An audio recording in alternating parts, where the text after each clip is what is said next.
Pourquoi est-ce qu'on ne gère pas tous l'argent pareil? Pourquoi certaines personnes ont aucune difficulté à épargner de l'argent alors que d'autres le dépensent dès qu'il arrive sur leur compte en banque? C'est pas parce que ces personnes font mal, mais parce qu'au contraire, elles ont besoin de faire différemment. Aujourd'hui, je t'emmène dans les coulisses de ton cerveau pour découvrir ta personnalité financière et comment tu considères l'argent. Parce que savoir comment tu fonctionnes, c'est savoir ton mode d'emploi et ainsi pouvoir arriver à tes fins. Bienvenue sur Unitips, le podcast de ta grande sœur pour t'aider à gérer ta thune et ta vie. Que ce soit seul ou avec mes invités, je te partage tout ce que j'aurais aimé savoir plus tôt afin que tu aies toi aussi les cheat codes de la vraie vie. Hello et bienvenue dans le premier épisode. Et pour le premier sujet, on va parler d'un truc que j'ai jamais abordé, que t'as jamais entendu parler parce que je déteste ça, les archétypes financiers. Comment dire? On va faire déjà un petit peu de contexte. Cet outil, ça fait maintenant 2 ans et demi que je le connais. Je l'ai découvert lors d'un coaching fin 2022, début 2023 avec Oriane Pascal de Piazzo qui proposait un coaching pour travailler la relation à l'argent. Et du coup, ça m'a assez perturbée, j'avais vu ça et dès qu'elle a fini sa certification, je lui ai fait « Meuf, je veux bosser avec toi ». Il faut savoir qu'en 2020, j'ai touché un petit héritage de 80 000 €, ce qui est pas mal quand même.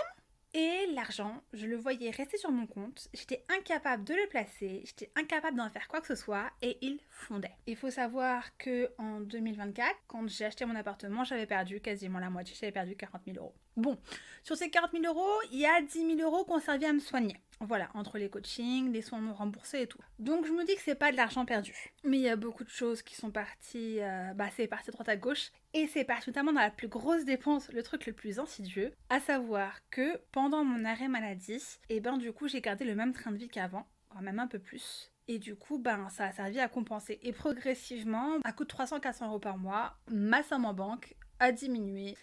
300-400 € par mois, hein, si on part sur 300 €, sur 12 mois, ça fait 3600 €. Voilà, c'était en 2021. En 2020, pardon. J'étais arrêtée en 2021. Donc de 2021 à 2024, pendant 3 ans, tous les ans, il y avait minimum 3 000 à 4 000 € qui disparaissaient. Ça m'a aussi payé mon voyage en Corée. Voilà, mes 2 voyages en Corée ont été entre autres payés par cet argent-là. Donc, j'en ai profité, mais une grosse partie, en fait, a disparu, tout simplement, a fondu comme neige au soleil, parce que j'étais incapable d'en faire quoi que ce soit. Et était là le vrai danger. Le vrai problème, non pas que j'en ai utilisé pour différents projets, le problème c'est qu'en fait c'était pas des projets que j'avais choisis. C'était pas des projets, des investissements que je voulais faire. Et donc c'est là que j'ai découvert les archétypes financiers. Alors qu'est-ce que c'est qu'un archétype financier? Grosso modo. En fait, c'est la manière dont on va gérer l'argent. Il est basé sur 2 théories. La première, c'est une théorie que tu connais sûrement, puisque c'est celle qui est à l'origine du MBTI, voilà, les INFP, les ENTP, tout ça. C'est la même théorie, à savoir la psychologie archétypale de Carl Jung. En fait, nos comportements sont régis dans ce qu'ils appellent les figures symboliques universelles. Ce qui veut dire, c'est qu'en fait, il y a différentes façons de réagir et on en a quelques-uns parmi ceux-là. Typiquement, dans l'MBTI, on en a 4. Dans les archétypes financiers, on en a 3. Et également, le fait qu'au fur et à mesure qu'il y a eu du coaching à intelligence financière, que ce soit aux États-Unis, au Canada, en Europe, plusieurs auteurs ont identifié ce qu'on appelle les profils types face à l'argent. Notamment que la manière dont on dépensait l'argent, c'était la manière dont on voyait le monde, et vice-versa. Donc c'est comme ça que Kendall Summerhall, une coach américaine, a formalisé une approche complète avec 8 archétypes qui permettent à eux seuls de résumer toutes les façons dont un être humain peut réagir face à l'argent. Elle a appelé ça les Sacred Money Archetypes. Vous m'excuserez mon accent, je décide de pas l'avoir. Et du coup, aujourd'hui, c'est là-dessus qu'on se base. C'est toujours ces 8 archétypes. Alors, quels sont ces 8 archétypes? Je vais te faire des épisodes plus en profondeur, parce que comme je te l'ai dit, la manière dont on regarde l'argent, c'est la manière dont on voit la vie. J'ai été formée depuis aux archétypes financiers par Madame Manifestation dans le cadre du business. Mais c'est quelque chose que j'adore creuser, que j'adore explorer, et on a vraiment beaucoup de bases pour comprendre comment ça se manifeste chez nous. Parce que du coup, en fait, la manière dont on est avec l'argent, c'est aussi la manière dont on va travailler. Du coup, je commence à avoir une bonne vision du sujet. Il n'y a aucun ordre, il n'y en a pas un meilleur que l'autre. Il faut savoir que chaque archétype va venir avec ses points forts et ses points faibles. Donc le premier, c'est l'accumulateur. C'est un profil qui a une facilité à épargner très importante, naturelle. En fait, c'est instinctif pour ces personnes d'épargner et qui va avoir une très grande rigorosité. Il va aimer la structure. Par contre, Son ombre, ce qu'on appelle l'ombre, c'est son défaut, c'est la peur de dépenser. Un accumulateur qui n'est pas aligné avec lui-même, c'est un Picsou. Un accumulateur qui n'est pas aligné avec lui-même, c'est un avare. Le gros avare, que même boire un verre d'eau, c'est trop pour lui. Ensuite, il y a l'alchimiste, le créatif aux 1000 idées. C'est une personne pour qui l'argent a peu de valeur parce que la valeur se trouve vraiment dans la vie. C'est quelqu'un d'une très grande sensibilité, souvent même d'une très grande spiritualité, qui va avoir de profondes valeurs humaines et éthiques, ainsi qu'un grand sens créatif. Et du coup, en fait, l'argent va être juste un moyen de pouvoir soutenir ses valeurs. Quand cette personne n'est pas alignée avec elle-même, typiquement, elle a un rejet de l'argent. Pourquoi? Parce que, comme je l'ai dit, cette personne a une très grande éthique, de très grandes valeurs. Or, l'argent sert, entre autres, et malheureusement très souvent, à financer de mauvaises choses qui sont contraires aux valeurs humaines. Donc, du coup, cette personne amalgame argent égale pas bien, argent égale méchant. Ensuite, il y a la célébrité, le confortable charismatique. Alors, il faut faire attention de ne pas le confondre avec le romantique, qui lui est un confortable spontané. Je m'explique. Le célébrité, il aime le beau, il aime la qualité, il aime le meilleur. Il n'est pas venu sur Terre pour pouvoir avoir des trucs mauvais. Lui, clairement, voyager en première classe, les places VIP au concert, les meilleures fringues, les meilleures marques, c'est complètement son truc. Il n'est pas venu là pour enfiler des perles, il n'est pas venu là pour se contenter des choses cheap et bas de gamme. C'est quelqu'un qui du coup a beaucoup de charisme et qui va voir l'argent comme un moyen de pouvoir montrer sa valeur et son statut. L'inconvénient, son nombre, c'est donc du coup que déjà il peut se mettre à découvert, il y a beaucoup de dépenses impulsives, et deuxièmement, ces dépenses vont être une recherche de validation. Un célébrité non alignée, c'est la chanson de Jean-Jacques Goldman, si j'avais ça. Je ne sais pas si vous connaissez ou si vous êtes trop jeune. Typiquement, c'est quelqu'un qui ne pourra s'épanouir et qui ne pourra trouver la validation que dans ses dépenses. Et il y a un besoin de recherche de validation constant. Parce qu'en fait, il a la croyance militante que son image est égale à sa valeur. Et donc, ça entraîne beaucoup de comparaisons et de dénigrement personnel. Une fois que c'est calmé, c'est quelqu'un qui est à l'aise avec lui-même, qui assume de vouloir le bon, le beau et le meilleur, tout en respectant son budget et en sachant pertinemment que si jamais il devait mettre un sac à patates demain pour s'habiller, il resterait une personne incroyable. Ensuite, nous avons le connecteur, qui est un liant. Connecteur, c'est dans le nom. C'est une personne qui va se servir de l'argent pour faire du lien. Lien entre les personnes, lien entre les choses, lien entre les idées. Et notamment qui veut vivre des expériences. C'est une personne qui va être extrêmement authentique et qui fait un lien humain très très fort. Typiquement, le connecteur, c'est le résolveur de problèmes. C'est tonton Roger qui a toujours un bon plan. Tu cherches un truc, c'est bon, il connaît machin, bidule chouette, que voilà. C'est ceux qui s'en sortent toujours bien en règle générale, les connecteurs. Typiquement, dans la K-pop, le connecteur c'est Bang Chan. Il connaît la moitié de la K-pop et l'autre moitié le connaît. Ryan Reynolds se connaît. C'est pas pour rien. Bang Chan a justement ce côté très très fort de pouvoir se lier aux personnes. Alors du coup, qu'est-ce que c'est qu'un connecteur qui n'est pas aligné avec lui-même, qui ne s'accepte pas? Eh bien, c'est une personne qui a peur du rejet et qui a une dépendance émotionnelle. Parce qu'en fait, eh bien, il est toujours en train de chercher de se faire valider par les autres en face, de créer de nouveaux liens comme si c'était jamais assez. Spoiler, on peut pas avoir des liens avec tout le monde. Ensuite, nous avons le Maverick ou le rebelle. Lui, le Maverick, il y a un chemin, il a dit qu'il irait ailleurs. Typiquement, l'argent sert uniquement à sortir des cases. On n'est pas comme les célébrités où l'argent sert à sortir de la case en se faisant briller, en montrant qu'on est exceptionnel. Non, là c'est tracer son retour dehors. La porte est à droite, moi je disais que j'allais à gauche. Et j'en ai rien à souhaiter. Oui, il y a un mur, c'est pas grave, je ferai un trou dedans. Et donc du coup, le Maverick, avec l'argent, va avoir tendance à avoir une instabilité financière, voire même une imprudence, partant sur un coup de tête. Le Maverick, de manière générale, avec l'argent, c'est quelqu'un qui est extrêmement audacieux. Les gros hold-up, typiquement investir dans le Bitcoin quand ça se casse la figure ou quand c'est au tout début, c'est vraiment une attitude de Maverick ça. Il peut prendre des risques, il n'y a pas de problème, il a l'audace et son audace paye. Le problème, c'est qu'un Maverick qui n'est pas aligné avec lui, un Maverick qui ne s'accepte pas, c'est une personne qui va être imprudente, qui va avoir une attitude à risque, que ce soit financièrement, mais comme on a dit, ça se manifeste dans toute la vie, mais aussi par exemple sexuellement, sur la route et autres. Les règles, elles n'existent pas, il les rejette entièrement au lieu de cibler précisément celles qu'il veut garder pour sa sécurité et celles qu'il veut retirer. Ensuite, nous avons le nourricier. Cette personne, si elle pouvait donner sa chemise pour quelqu'un d'autre, elle le ferait. Elle est d'une générosité extraordinaire. Typiquement, elle prendra toujours soin des siens. C'est la personne, t'as un problème à 3h du matin, elle sera là pour toi. Cette personne, quand tu la vois, limite, elle a toujours un cadeau pour toi. Et très souvent, un nourricier, ça se reconnaît, il couvre ses proches de cadeaux. Lui, il s'est pas racheté une paire de godasses depuis 4 ans, alors qu'elles ont des trous, mais c'est pas grave, il couvre ses proches de cadeaux. Son argent sert uniquement à prendre soin des autres. Et donc, vous le voyez sûrement venir, mais un nourricier qui n'est pas aligné avec lui-même, qui a besoin de se rééquilibrer, c'est un nourricier qui donne à ses dépens, qui n'accepte pas de recevoir de l'aide ou de reconnaître que lui aussi a besoin de cadeaux, et qui va faire que donner, que donner, que donner, que donner. C'est également, on en reparlera quand on sera sur cet épisode, c'est également une personne qui va se mettre les autres à dos. Pourquoi ? Parce qu'être trop généreux active instinctivement la méfiance de l'autre. C'est louche. C'est pas normal, cette personne a une pensée derrière la tête. On a du mal à penser que la générosité pure puisse être désintéressée.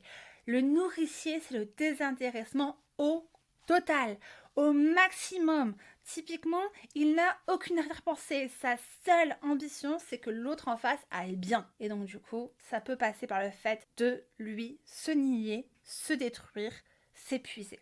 Nous avons ensuite le romantique, qu'on peut aussi parfois qualifier d'épicurien. Typiquement, c'est la personne qui aime le confort tout de suite. Ses chaussures sont immondes, mais elles sont méga confortables, je ne vois pas pourquoi je les porterais pas. L'argent va servir à ça justement. C'est une personne qui va avoir aucun problème à prendre soin d'elle-même. Contrairement aux célébrités qui va prendre soin de lui-même pour pouvoir montrer à quel point il est exceptionnel et pouvoir vivre à la hauteur de son image, et ben du coup le romantique lui c'est pour faire à la hauteur de son confort. Voilà, prendre soin de lui, il n'y a aucun problème. Le problème, c'est que du coup, si cette personne a mis dans sa tête argent est égal pas agréable à faire, ou c'est pas agréable à gérer, ou c'est pas confortable en regardant son compte en banque si jamais c'est négatif, et ben du coup, il va absolument pas suivre ses finances, il va tout faire pour éviter, et donc ça donne tous les risques qui viennent avec. Les risques de dette, les difficultés à planifier financièrement, et ça donne notamment beaucoup de dépenses instinctives. Typiquement, le salaire part tout de suite. Voilà. Le mantra du romantique, c'est on ne vit qu'une fois. Et on n'en prend pas l'argent dans la tombe. Si quelqu'un vous dit ça, il y a de grandes chances que soit ce soit un romantique, soit il a été élevé, ou en tout cas, il a été grandement influencé par des personnes qui sont romantiques. N'oublions, on parle pas du romantique, les petits violons et les fleurs roses. Hein. On parle du nom de la catégorie. Enfin, il y a mon petit chouchou, mon petit favori, le roller, que j'ai fait un bel accent, qu'on appelle aussi en français le dirigeant. Typiquement, le roller, c'est un ambitieux stratège. Le roller, il a un plan pour la vie. Et son plan, il est pas petit, non merci, hein, ça c'est un truc de nourricier. Le roller, il veut laisser une trace dans le monde. Et donc du coup, son argent est très bien géré. Il sait ce qu'il veut faire, comment il veut l'atteindre, par où il va passer exactement. Tout est prêt, au millimètre près. Et donc du coup, là, tellement je vais m'investir temps pour pouvoir me former, comme ça je vais pouvoir avoir une augmentation, une promotion, et je vais pouvoir ensuite gagner temps. Et du coup, comme ça, après, je pourrai acheter mon logement, et après, je pourrai acheter ma voiture, et voilà. Typiquement, le roller, sa vie elle est prévue jusqu'à la phase finale. Limite, il a déjà sa date de mort et sa plaque qui est prévue pour l'enterrement. Typiquement, mon petit frère, je suis persuadée qu'il est roller. Mon petit frère, il a eu son diplôme, il a commencé à travailler, il a eu son permis, il a eu sa voiture, il s'est marié. Voilà, toute sa vie est dans sa tête. À 5 ans, il disait déjà qu'il voulait être marié et avoir des enfants. Moi, à 5 ans, je savais pas quel bouquin j'allais lire le soir. Le problème, c'est quand un roller n'est pas équilibré, c'est un obsessionnel du contrôle. Oh mon dieu. C'est quelqu'un qui planifie tout et qui du coup va déborder et planifier aussi pour ses proches. Parce que oui, pour avoir un royaume, il faut des personnes dedans. Le roller est quelqu'un qui aime énormément son gang, sa famille, son groupe. Et il a prévu quelque chose pour eux. Et donc du coup, si jamais il devient déséquilibré, il va vouloir tout contrôler dans cette partie-là.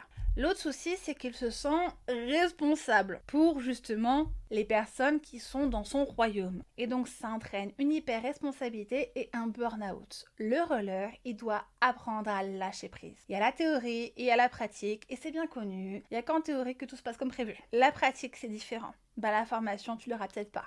Ou la formation, tu l'auras peut-être, mais tu n'auras pas la promotion. Ou la promotion, tu n'auras pas le même salaire que tu voulais. Ou un enfant, ça vient pas forcément quand on veut. Voilà. Le roller, il a besoin d'apprendre à lâcher prise. Mais par contre, le roller est quelqu'un qui met les autres hyper confortables quand ils sont dans son groupe parce que justement, il va en prendre soin. Il veut le meilleur pour lui et pour ceux qui l'aiment.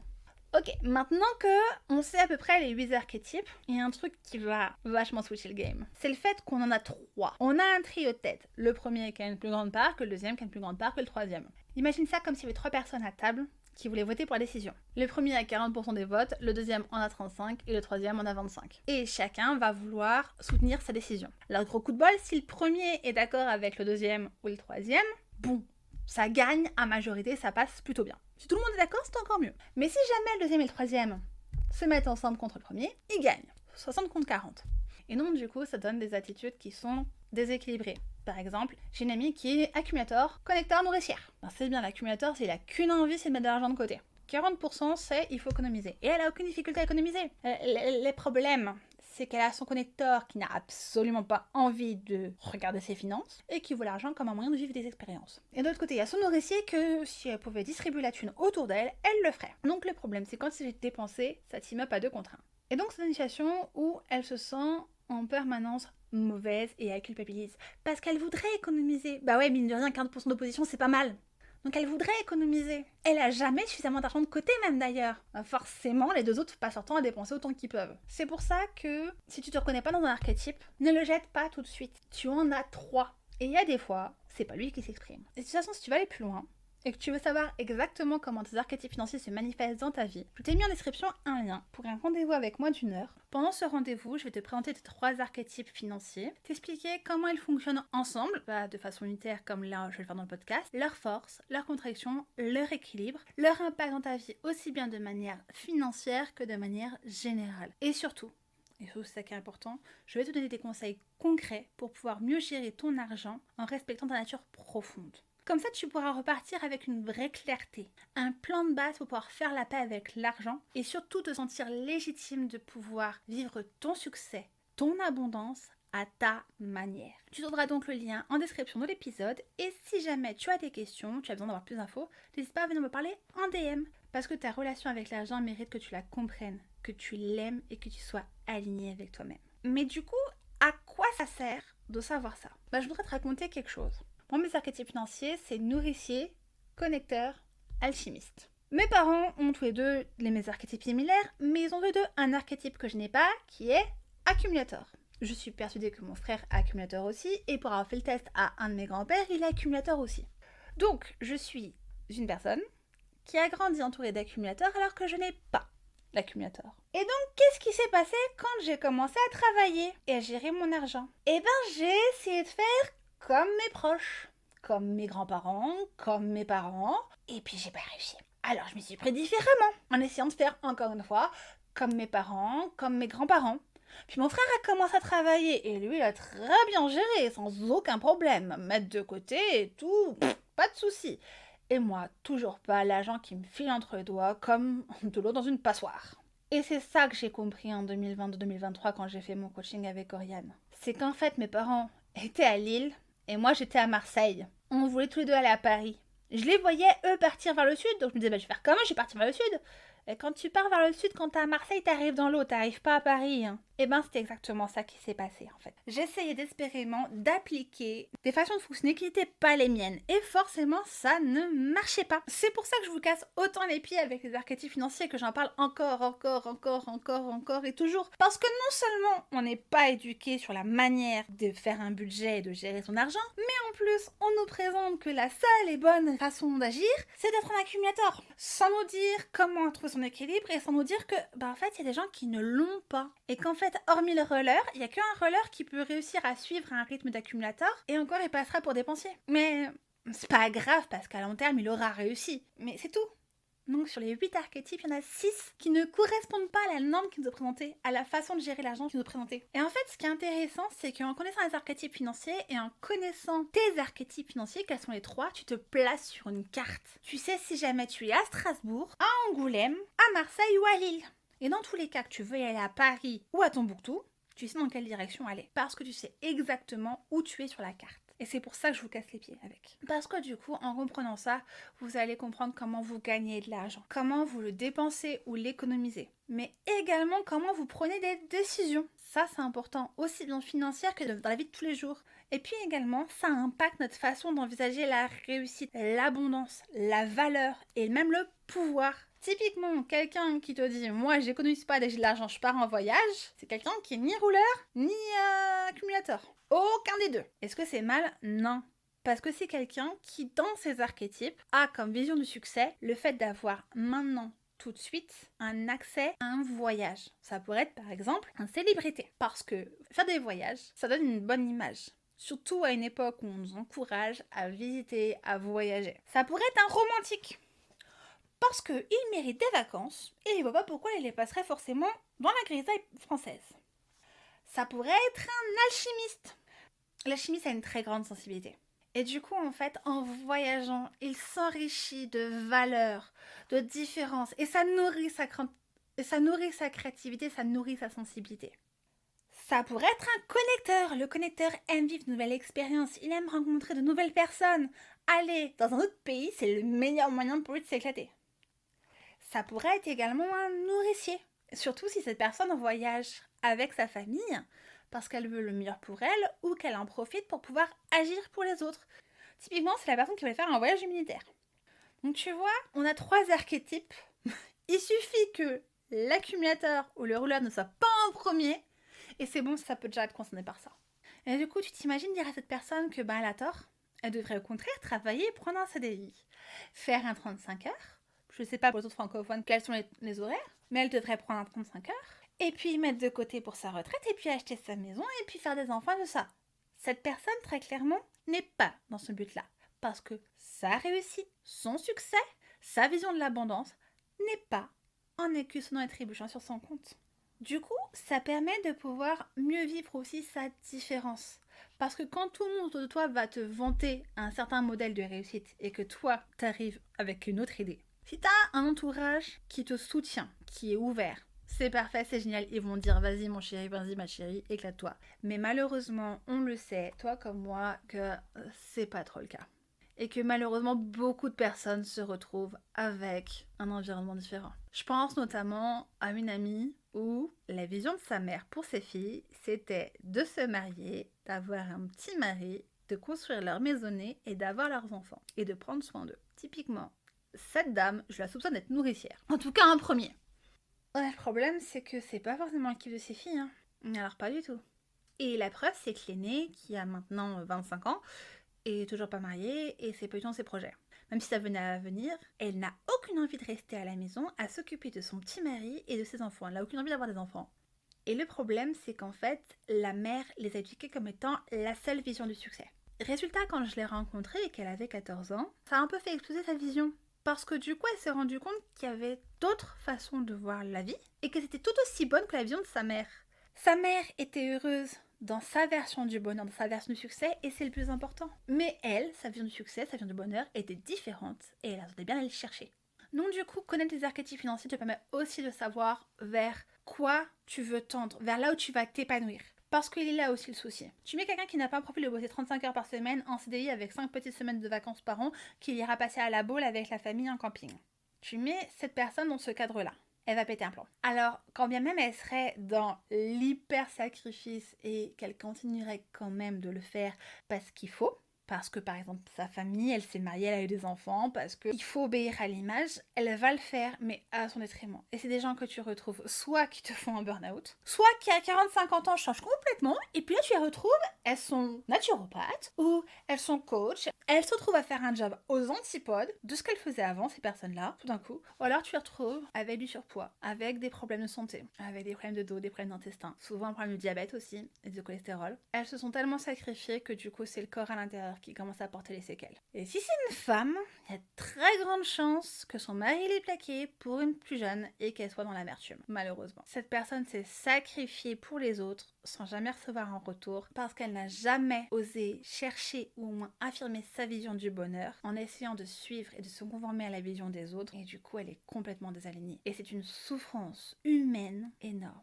aussi bien pour elle que pour son environnement. Hein. Parce qu'entendons bien, une personne comme ça, c'est très très dur pour elle. Et malgré tous les efforts qu'elle fait pour pouvoir être agréable à l'extérieur, ça se voit qu'elle n'est pas alignée. Ça se voit complètement qu'elle n'est pas alignée, qu'elle n'est pas heureuse. Et donc du coup, c'est difficile pour les gens autour. C'est une personne qui va souvent avoir tendance à être aigrie, acide.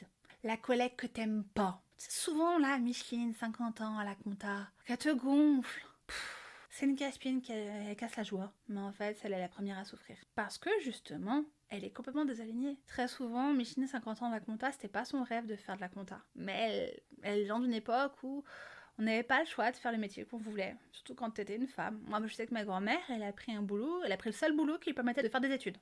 Être soignante. Donc du coup, c'est quelque chose qui va aussi bien avoir une action sur toi à l'instant T, sur ta stabilité financière à long terme, mais également ton bonheur. Et je rentre même pas dans le fait de oui, les archétypes financiers montrent comment t'agis dans la vie de tous les jours. Je parle du simple fait d'être aligné financièrement et d'avoir les mêmes objectifs financiers. Je veux dire un truc, heureusement que mes parents ont tous les deux le profil accumulateur parce que si jamais il y en avait un qui l'avait pas eu, et bien du coup ça aurait été compliqué. Parce que il y en aurait un qui aurait voulu qu'une chose, c'est accumuler l'argent pour la sécurité, quand l'autre n'a qu'une envie, c'est de le dépenser. Coup de bol, ils l'avaient tous les deux, ils sont bien trouvés. Donc vraiment, on peut utiliser les archétypes financiers comme un outil pour se connaître soi-même. Personnellement, j'utilise même comme un outil de développement personnel. Voilà. Ça va aussi être intéressant par rapport au fait que ça va te permettre de pouvoir identifier tes blocages inconscients et les traumatismes que tu vas avoir. Typiquement, l'accumulateur et le traumatisme du pauvre ou de quelqu'un qui a vécu un sentiment de pauvreté. Ça, c'est très flagrant. Quelqu'un qui a connu la pauvreté quand il était jeune ou qui a eu le sentiment de le connaître, c'est mon cas par exemple, va avoir tendance à besoin d'être rassuré, d'avoir un contrôle sur l'argent. À moi, pas touché. C'est mes sous au cas où il y a un problème. Je ne suis pas accumulateur, mais j'ai grandi dans une famille où on a vécu à 4 sur un SMIC. Ouais. Coup de bol, on n'avait plus de propriété de notre maison, mais très clairement, j'ai eu les fringues de mes cousines, je n'avais pas les dernières godasses à la mode, on s'est moqué de moi parce que j'avais pas de marque, et j'ai vu régulièrement mes parents s'inquiéter pour les finances en mode mince, la voiture vient de tomber en panne, comment on va gérer ça? J'ai vu ma mère calculer, récupérer ce qu'elle pouvait et appliquer des techniques d'économie. Et donc du coup, j'ai vu mon père s'inquiéter sur ça notamment. Inconsciemment, j'ai un traumatisme par rapport à ça, une blessure passée. Voilà. On a vu pire comme traumatisme, je n'ai pas été vraiment pauvre, mais ça laisse quand même une blessure. Et donc du coup, j'ai tendance à avoir un profil assez proche de l'accumulateur. Le danger, c'est quand quelqu'un est accumulateur et a cette blessure, parce que du coup, ça se multiplie. C'est comme les gremlins. Encore une fois, une référence de vieille, je sais pas si vous l'aurez, la vache. Bref. Donc toujours est-il que connaître ces archétypes financiers, ça permet de connaître comment on est né. Parce que nos archétypes, on les a depuis notre naissance. Ils ne changent pas. Et j'en profite pour dire un truc, le MBTI ne change pas. Non, un MBTI n'évolue pas. C'est juste le test qui est mal fait. Mais on est avec un profil et on l'a toute notre vie. On va juste osciller, manifester plus ou moins, on va essayer de travailler sur nous-mêmes, voilà. Donc si vous repassez votre test d'archétype financier alors que vous l'avez déjà fait, vous pouvez avoir des résultats différents. Oui, parce qu'en fait, vous avez déjà commencé à travailler votre relation à l'argent en passant une première fois votre test. C'est pour ça que si vous l'avez déjà passé, ne le repassez pas. Si vous l'avez passé notamment avec le test de quel membre de Strike es-tu financièrement et que tu n'as plus les résultats, envoie-moi un MP. Je te les redonne, mais ne repasse pas le test, tu vas te voter tes stats, mais ne le repasse pas. Si jamais tu as fait le test sur quel membre de Strike es-tu financièrement, sache que tu as fait déjà ton test des archétypes financiers, et si tu ne l'as plus, envoie-moi un MP, je vais te les redonner, mais ne le repasse pas, tu vas te planter un clou dans le pied financièrement. Et l'intérêt aussi, c'est que du coup, tu vas pouvoir comprendre comment te mettre en avant au travail, et également, si jamais tu décides de te lancer en tant que freelance ou d'investir, comment tu vas pouvoir agir là-dessus. Alors du coup, comment on va les utiliser?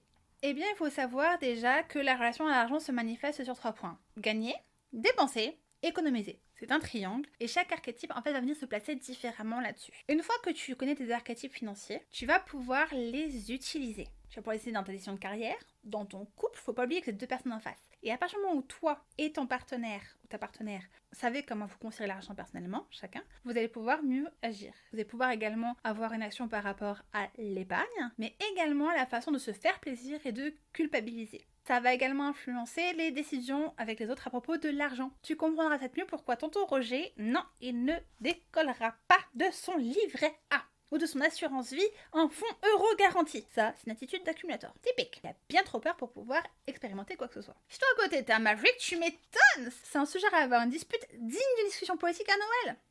C'est fichu. Et ben en comprenant ça, ça permet de faire un pas en arrière et de savoir ce qui t'est propre à toi, ce qui est propre à ton interlocuteur en face, et à pouvoir ensuite, une fois qu'on a mis de côté les différences de vision, pouvoir vraiment discuter sur le fond propre, à savoir l'argent. Connaître ces archétypes, c'est comprendre en fait pourquoi tu fais ce que tu fais avec l'argent, ce que tu veux vraiment en profondeur et ce que tu pourrais libérer pour créer plus d'abondance. Les archétypes financiers, ce n'est pas une excuse. Ah mais j'arrive pas à économiser, tu comprends, je suis célébrité. Non. Après, ces archétypes financiers te permettent de savoir où tu es sur une carte. Et une fois que tu le sais, savoir où tu veux aller. Ça te permet de donner les clés également pour savoir comment gérer ton budget, typiquement. Un romantique ou un connecteur, t'as intérêt à ce que le budget soit hyper simple. Parce que ce sont deux profils, ils ont tendance à pas aimer ça du tout. Alors le connecteur, si jamais quelqu'un d'autre pouvait le faire pour lui, on a une chose très drôle, hein, parce que mes parents sont tous les deux connecteurs. Depuis mon enfance, l'un reproche à l'autre en permanence de ne pas faire les comptes. Et moi, si je pouvais me débarrasser des comptes sous le tapis, je serais tellement heureuse. Ça va te permettre également de pouvoir utiliser un travail personnel par rapport à ce que l'argent représente pour toi. Est-ce que tu en as peur de trop en manquer ou de trop en avoir? Est-ce que tu te sens coupable quand tu fais plaisir? Est-ce que tu penses que tu mérites plus, mérites moins? Ça permet aussi de pouvoir ouvrir le chemin sur toutes les croyances limitantes, les croyances familiales. Et justement, savoir les archétypes financiers te permet de pouvoir travailler sur tes croyances limitantes. Parce que chaque archétype a ses ombres. Comme tout à l'heure, l'accumulateur, il a peu dépensé. L'alchimiste a tendance à douter de la praticité. Alors a tendance à surdépenser des sujets qui vont partir du jour au lendemain. Le célébrité veut chercher la reconnaissance à travers l'argent. C'est une personne qui peut devenir extrêmement narcissique, qui parlait argent matin, midi et soir. Là, une personne qui va être nourricière, elle, au contraire, va se surdonner, va s'épuiser. C'est quelqu'un qui va finir en dette pour ses enfants. Quant au Maverick, comme je l'ai dit, c'est quelqu'un qui va rejeter les règles et se mettre en danger, financièrement entre autres. Donc du coup, en fait, connaître ces archétypes permet d'identifier ce qui te limite, te réconcilier avec tes parts de toi-même et trouver une posture plus saine. Et comme je disais, ça peut apaiser tes conflits dans ton couple et ta famille. Parce que du coup, si jamais vous avez des profils qui sont pas forcément alignés, ça va clasher. Genre mes parents, ils ont deux profils communs. Ils sont tous les deux accumulateurs et connecteurs. Ma mère est nourricière connecteur accumulateur, là où mon père est accumulateur connecteur alchimiste. Ils en ont deux en commun, ça leur a permis d'avoir une relation assez stable. Et même en ayant ça, ne sachant pas comment ils fonctionnaient chacun personnellement, eh bien, ça entraînait des points de conflit, parce que du coup, ils ne savaient pas différencier leur vision de l'argent du réel problème. À savoir que l'argent était à un moment un sujet un peu on tes shorts. Et enfin, sur une partie, ça te permet de manifester plus facilement. On en parle beaucoup, la manifestation. J'ai prévu de faire un épisode de podcast dessus parce qu'on raconte tout et n'importe quoi. Entre un bouquin que j'ai lu qui disait oui, je vais vous apprendre la manifestation, c'est un truc spirituel ésotérique, et en fait, c'était juste apprendre à poser un plan et à travailler dessus. Et les personnes qui sont là, oui, tu attires les vibrations de l'univers, et donc du coup, quand t'es à la bonne fréquence, tu peux donc du coup mettre des pierres et tout. Il y a beaucoup de choses et un très grand intervalle. Et dedans, il y a des choses qui sont scientifiques qu'on a, qui pour moi expliquent la manifestation, sans pour autant aller dans le côté, en fait, t'as qu'à faire ton plan et bosser toi-même. De ce que j'ai vu dans le bouquin. Eh bien, en connaissant tes archétypes financiers, tu sauras également comment tu veux manifester et comment tu vas construire ton futur. Voilà, j'espère que ça va pouvoir t'aider. De toute façon, j'ai prévu de faire plusieurs épisodes pour revenir justement sur ce sujet, pour te parler plus en profondeur de comment ça se manifeste aussi bien par rapport à l'argent que par rapport à la vie, y compris du côté développement personnel. Si jamais tu veux aller plus loin, je t'ai mis en description le lien du test. Je te rappelle, si tu as déjà fait le test, quel membre de serait quittes-tu financièrement, tu as déjà tes résultats. Envoie-moi un message, je te les redonne. Mais si tu n'as jamais fait le test, tu trouveras le lien pour le test gratuit en description. Sur ce, je te souhaite une bonne fin de journée et je te dis à la prochaine pour pouvoir enfin commencer à explorer en profondeur l'archétype de l'accumulateur. Bye! Et voilà, c'est fini pour aujourd'hui. N'oublie pas de t'abonner et de liker l'épisode si jamais tu l'as aimé. Ça soutient la chaîne et ça permet à d'autres de pouvoir découvrir elles aussi les cheat codes de la vraie vie. Je te souhaite une bonne fin de journée et je te dis à la prochaine. Bye!